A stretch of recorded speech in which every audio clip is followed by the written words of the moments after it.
Formal na ring sinimula ng school year 2025-26 sa Iloilo City National High School. Pinagdaan din doon ang pamunuan ng wash areas bilang pag-iingat sa banta ng Mpox. Live mula sa Iloilo City, may unang balita si Kim Salinas ng GMA Regional TV. Kim? Igan, kahit makulimlim ang panahon, maaga pa rin gumising at nagsidatingan ang mga estudyante at guro rito sa Iloilo City National High School sa unang araw ng pagbubukas ng klase. Alas 6 nitong umaga, nagsimula na ang morning classes sa Iloilo City National High School para sa mga estudyante. Hanggang 12:15 ng tanghali ang kanilang klase. May mga panghapon na mga estudyante na papasok mula 12:30 ng tanghali hanggang 6:45 ng gabi. Isa ito sa mga paraan ng eskwelahan para mapagkasya ang dami ng mga estudyante ngayong school year.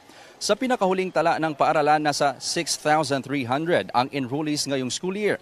Mas mababa ito sa 7,100 na enrollees na naitala sa nakaraang school year.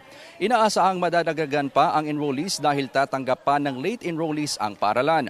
Nakahanda na rin ang mga wash area sa paaralan sa pagpapatupad ng paghuhugas ng kamay bilang pag-iingat sa banta ng Mpox.